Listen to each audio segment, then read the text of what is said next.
യോഹന്നാന്റെ സുവിശേഷം 4-ാം അധ്യായം 15-16 വചനങ്ങൾ വായിക്കും.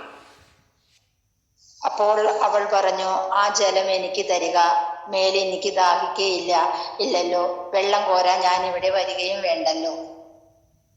എല്ലാവരിലും ഈ ജീവജലത്തിന് വേണ്ടിയിട്ടുള്ള ഒരു ആന്തരികമായിട്ടുള്ള ആഗ്രഹമുണ്ട്. പക്ഷെ ആ ആഗ്രഹം നിർജീവമായി കിടക്കുകയാണ് പലരിലും. കാരണം അത് പല തരത്തിലുള്ള ബന്ധനത്തില് ഈ ആഗ്രഹം തന്നെ നിർജീവമായിട്ട് കിടക്കുകയാണ്. റോമ 1:18.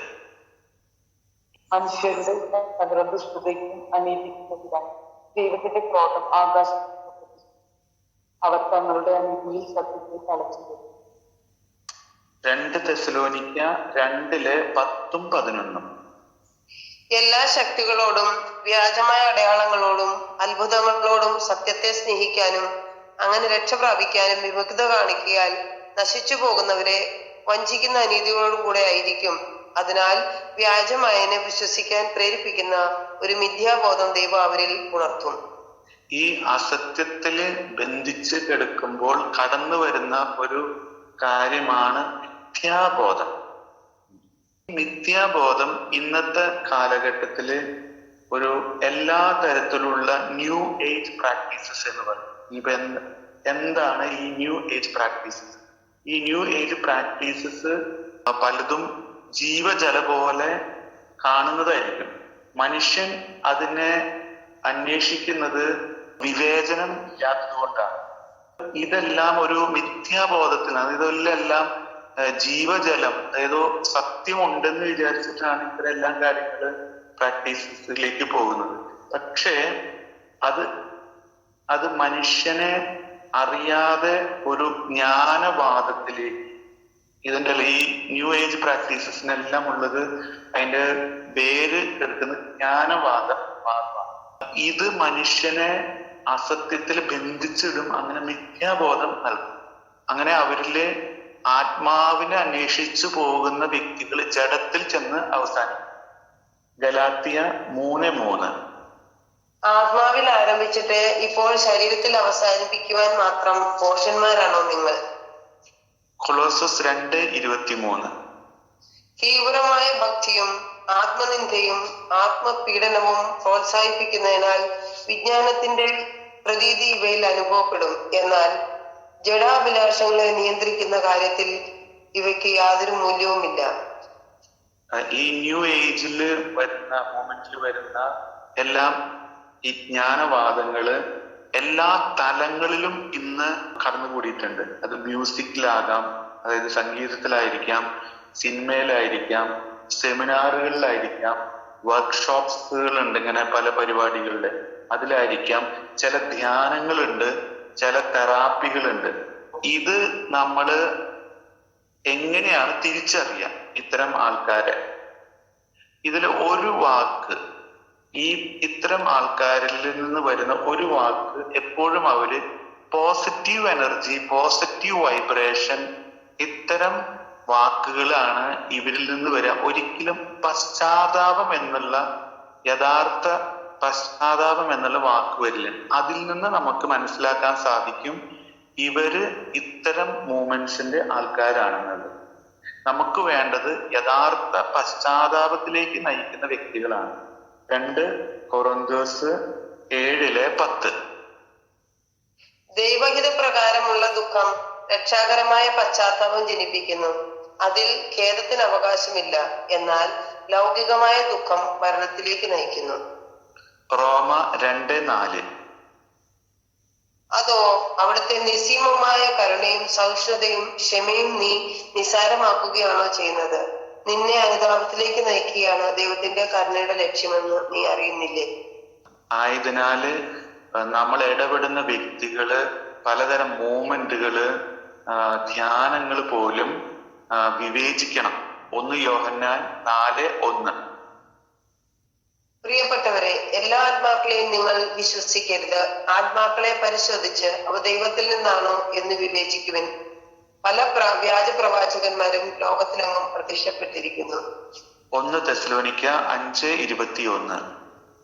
എല്ലാം പരിശോധിച്ചു നോക്കുവിൻ, നല്ലവയെ മുറുകെ പിടിക്കുവിൻ. എല്ലാം പരിശോധിച്ച് നോക്കാൻ പറയുന്നതിന്റെ കാരണം എന്താ വെച്ച് കഴിഞ്ഞാൽ ഇത്തരം വ്യക്തികളിലൂടെ പിശാചിന്റെ പ്രബോധനങ്ങളാണ് വ്യക്തികളിൽ നല്ലതെന്നുള്ള രീതിയിൽ ജീവജലത്തിന്റെ ഒരു പരിവേഷത്തിൽ കൊടുക്കപ്പെടുന്നത്. വെളിപാട് 2:24. സാത്താന്റെ രഹസ്യങ്ങൾ എന്ന് വിളിക്കപ്പെടുന്ന ഈ പ്രബോധനം അറിയാത്തവരും സ്വീകരിക്കാത്തവരുമായി തീത്തിറയിൽ ബാക്കിയിൽ നിക്കോടെയും പറയുന്നു, നിങ്ങളുടെ മേൽ വേറെ ഭാരം ഞാൻ ചുമത്തുകയില്ല. 1 തിമോത്തി 4:1-2. വരും കാലങ്ങളിൽ ചിലർ കപട ആത്മാക്കളിലും പിശാചിന്റെ പ്രബോധനങ്ങളിലും ശ്രദ്ധയർപ്പിച്ചുകൊണ്ട് വിശ്വാസത്തിൽ നിന്ന് വ്യതിചലിക്കുമെന്ന് ആത്മാവ് വ്യക്തമായി പറയുന്നു. മനസാക്ഷി കത്തിക്കരിഞ്ഞുപോയ നുണയന്മാരുടെ കാപഠ്യമാണ് ഇതിന് കാരണം. നമുക്ക് വീണ്ടും യോഹന്നാൻ 4:15 വായിക്കാം. അപ്പോൾ അവൾ പറഞ്ഞു, ആ ജലം എനിക്ക് തരിക, നേരിൽ എനിക്ക് ദാഹിക്കുകയില്ലല്ലോ, വെള്ളം കോരാൻ ഞാൻ ഇവിടെ വരികയും വേണ്ടല്ലോ. ഈ വ്യക്തിയുടെ ഇച്ഛാശക്തി ഇപ്പോൾ കർത്താവ് പറയുന്നതിനോട് ചേർന്ന് പോകാൻ ആഗ്രഹിക്കുന്നുണ്ട്. പക്ഷെ അവളുടെ ബുദ്ധിയും ലൗകികതയും അതിനെ ദുർബലമാക്കുകയാണ്. ഇവളുടെ മനസ്സിൽ ഇപ്പോഴും ഭൗതിക കാര്യങ്ങളാണുള്ളത്. ജീവിതത്തിന്റെ 2 ആവശ്യം, സാധാരണ ആവശ്യത്തിലേക്കാണ് ഇവളിപ്പോഴും, ഇത്രയൊക്കെ കേട്ടിട്ടും ഇവളിപ്പോഴും ഇവരുടെ ആഗ്രഹം ഈ ഭൗതിക ആവശ്യങ്ങളിലേക്കാണ്. അതായത് ദാഹം, അധ്വാനം, 2 കാര്യങ്ങളാണ് ഇവളിവിടെ പറയുന്നത്. ദാഹം, അധ്വാനം. എന്തുകൊണ്ടാണ് ഇവള് ഇപ്പോഴും വീക്കായിരിക്കുന്നത്? പലരും പല വചനത്തിലും പല ധ്യാനത്തിലും പങ്കെടുക്കുന്നുണ്ട്, പക്ഷെ അവര് ബലഹീനരായിട്ട് തന്നെ തുടരുന്നു. അതിനെക്കുറിച്ച് പൗലോസ്ലീഹ ഇങ്ങനെയാണ് പറയുന്നത്, റോമ 7:15. ഞാൻ ചെയ്യുന്ന പ്രവൃത്തികൾ തന്നെ എനിക്ക് മനസ്സിലാകുന്നില്ല. എന്തെന്നാൽ ഞാൻ ഇച്ഛിക്കുന്നതല്ല, വെറുക്കുന്നതാണ് ഞാൻ പ്രവർത്തിക്കുന്നത്. ഗലാത്യ 5:17. ഗലാത്യ 5:17. എന്തെന്നാൽ ജഡമോഹങ്ങൾ ആത്മാവിനെതിരാണ്, ആത്മാവിന്റെ അഭിലാഷങ്ങൾ ജഡത്തിനുമെതിരാണ്. അവ പരസ്പരം എതിർക്കുന്ന നിമിത്തം ആഗ്രഹിക്കുന്നു പ്രവർത്തിക്കുവാൻ നമുക്ക് സാധിക്കാതെ വരുന്നു. റോമ 7:23. റോമ 7:23. എന്റെ അവയവങ്ങളിലാകട്ടെ എന്റെ മനസ്സിന്റെ നിയമത്തോട് പോരാടുന്ന വേറൊരു നിയമം ഞാൻ കാണുന്നു. അത് എന്റെ അവയവങ്ങളിലുള്ള പാപത്തിന്റെ നിയമത്തിന് എന്നെ അടിമപ്പെടുത്തുന്നു. യാക്കോബ് 4:1. നിങ്ങളുടെ ഇടയിൽ തർക്കങ്ങളും ഏറ്റുമുട്ടലുകളും ഉണ്ടാകുമ്പോൾ എങ്ങനെയാണ് നിങ്ങളുടെ അവയവങ്ങളിൽ പോരാടിക്കൊണ്ടിരിക്കുന്ന ദുരാശകളിൽ നിന്നല്ലേ അവ ഉണ്ടാകുന്നത്? ഇവളുടെ ഈ ഒരു പ്രതികരണം കണ്ടപ്പോൾ ഇവളുടെ ഇച്ഛാശക്തി ശരിയാണെന്നും പക്ഷെ ഇവളുടെ ബുദ്ധി ചേർന്ന് പോകുന്നില്ല എന്ന് പറയുന്നത് കൊണ്ടാണ് ഈശോ ഇതിനെ പ്രതികരിക്കുന്ന വേറെ രീതിയിലാണ്. അതാണ് നമ്മൾ യോഹന്നാൻ 4:16 വായിക്കുന്നത്. അതൊന്നുകൂടി വായിക്കാം. യോഹന്നാൻ 4:16. അവൻ പറഞ്ഞു, നീ ചെന്ന് നിന്റെ ഭർത്താവിനെ കൂട്ടിക്കൊണ്ട് വരിക. ഈ ഒരൊറ്റ വാക്കില് നമുക്ക് തോന്നി, എന്തിനാണ് ഇവൾക്കല്ല ഇപ്പൊ മാനസാന്തരം ആവശ്യമുള്ളത്, എന്തിനീ ഭർത്താവിനെ കൂട്ടിക്കൊണ്ടുവരാൻ പറ്റും? അതായത് നമ്മളൊന്ന് ആന്തരികമായിട്ട് മനസ്സിലാക്കും. വിശുദ്ധനായ അഗസ്തിനോസ് ഇതിന്റെ ഒരു വെളിപ്പെടുത്തൽ, ആൾക്ക് കിട്ടിയൊരു വെളിപ്പെടുത്തൽ പങ്കുവെക്കുന്നത് ഇങ്ങനെയാണ്: ഈ ഭർത്താവ് എന്ന് പറയുന്നത് ഈ വ്യക്തിയുടെ ബുദ്ധിയാണ്. Husband is intellect. ഇത് ആന്തരിക അർത്ഥത്തിലാട്ടോ പറയുന്നത്. ഇവളുടെ ഇച്ഛ അനുകൂലിക്കുന്നുണ്ട്, പക്ഷെ ഇവളുടെ ബുദ്ധിയും ഇവളുടെ ചിന്തിക്കുന്ന രീതിയൊന്നും ഇതിനോട് ചേർന്ന് പോകുന്നില്ല. അപ്പൊ ഇവളുടെ ബുദ്ധിയും ഇവളുടെ റീസണിങ്ങും ഒരു വ്യക്തമായ അറിവും ജ്ഞാനവും അതിൽ ലഭിക്കണം. എന്നാലാണ് ഇവളുടെ ഇച്ഛാശക്തി പൂർണ്ണമായിട്ട് കർത്താവിലേക്ക് തിരിയുള്ളൂ. ഇത് നമ്മുടെ ജീവിതത്തിൽ സംഭവിക്കുന്ന ഒരു കാര്യമാണ്. നമുക്ക് വലിയ ആഗ്രഹങ്ങളും ഇച്ഛാശക്തി ഉണ്ടാവും, പക്ഷെ വ്യക്തമായ ഒരു വെളിപ്പെടുത്തലുകളോ ഒരു ജ്ഞാനമോ ഇല്ലാത്ത അവസ്ഥയിൽ പഴയതിലേക്ക് തന്നെ നമ്മൾ ഇങ്ങനെ തിരിച്ചു പോയോണ്ടിരിക്കും. അതുകൊണ്ടാണ് പൗലോസ്ലീഹ വചനത്തിന്റെ പ്രാധാന്യത്തെ കുറിച്ച് 2 തിമോത്തി 3:16 പറയുന്നത്. വിശുദ്ധ ലിഖിതങ്ങളെല്ലാം ദൈവനിവേശിതമാണ്. അവ പ്രബോധനത്തിനും ശാസനത്തിനും തെറ്റുതിരുത്തലിനും നീതിയിലുള്ള പരിശീലനത്തിനും വിവരിക്കുന്നു. അതുകൊണ്ട് നമ്മുടെ ഇച്ഛാശക്തിയെ ബുദ്ധിയോട് ചേർന്ന് വരണമെങ്കിൽ ബുദ്ധിയിൽ ഒത്തിരിയേറെ ശുദ്ധീകരണം നടക്കണം. കാരണം നമ്മൾ തുടക്കം പറഞ്ഞ കുറേയേറെ മിഥ്യാബോധങ്ങള്, അസത്യങ്ങള്, അതുപോലെ തന്നെ ശരിയാണെന്ന് വിചാരിച്ച് ചിലതിന്റെ പുറകെ പോയതിന്റെ എല്ലാത്തിന്റെയും ക്ലാവുകൾ പഠിച്ച ഒരു ജീവിതമാണ് നമ്മുടെ എല്ലാവരുടെയും. അപ്പൊ ഈ വചനമാണ് ഇതിനെ ശുദ്ധീകരിക്കുള്ളൂ. അതാണ് യോഹന്നാൻ 15:3 നമ്മൾ വായിക്കും. ഞാൻ പറയുന്ന വചനം നിമിത്തം നിങ്ങൾ ശുദ്ധിയുള്ളവരായിരിക്കുന്നു. അങ്ങനെ ശുദ്ധി ഉണ്ടാകുന്നതിന്റെ ഫലത്തെ കുറിച്ചാണ് സങ്കീർത്തനം 19:7 മുതൽ 9 വരെയുള്ള വചനത്തിൽ നമ്മൾ വായിക്കുക.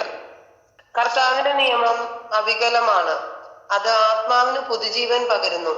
കർത്താവിന്റെ സാക്ഷ്യം വിശ്വാസ്യമാണ്, അത് വിനീതരെ വിജ്ഞാനികളാക്കുന്നു. കർത്താവിന്റെ കൽപ്പനകൾ നീതിയുക്തമാണ്, അവ ഹൃദയത്തെ സന്തോഷിപ്പിക്കുന്നു. കർത്താവിന്റെ പ്രമാണം വിശുദ്ധമാണ്, അത് കണ്ണുകളെ പ്രകാശിപ്പിക്കുന്നു. ദൈവഭക്തി നിർമ്മലമാണ്, അത് എന്നേക്കും നിലനിൽക്കുന്നു. കർത്താവിന്റെ വിധികൾ സത്യമാണ്, അവ തികച്ചും നീതിപൂർണമാണ്. കർത്താവിന്റെ വിധികൾ സത്യമാണ്, അവ തികച്ചും നീതിപൂർണമാണ്. നമ്മളിങ്ങനെ വചനം വായിച്ച് നമ്മുടെ ബുദ്ധിയിൽ ഇങ്ങനെ ശുദ്ധീകരണം നടന്നു കഴിയുമ്പോൾ ഈ വചനത്തിന് സ്വയം പൂർണ്ണമായിട്ട് സമർപ്പിക്കും. അപ്പോഴാണ് ഇച്ഛ ദൈവഹിതപ്രകാരമായിട്ട് മാറുള്ളൂ. ആ സത്യത്തെ തിരിച്ചറിയുമ്പോഴാണ് നമ്മൾ യഥാർത്ഥത്തിൽ സ്വതന്ത്രരാകുകയും ദൈവോന്മുഖമായിട്ട് ജീവജലത്തിലേക്ക് മാത്രം ശ്രദ്ധ പറ്റുന്ന വ്യക്തികളായിട്ട് മാറുള്ളൂ. യോഹന്നാൻ 8:32. നിങ്ങൾ സത്യം അറിയുകയും സത്യം നിങ്ങളെ സ്വതന്ത്രരാക്കുകയും ചെയ്യും. യോഹന്നാൻ 8:36. അതുകൊണ്ട് പുത്രൻ നിങ്ങളെ സ്വതന്ത്രരാക്കിയാൽ നിങ്ങൾ യഥാർത്ഥത്തിൽ സ്വതന്ത്രരാകും.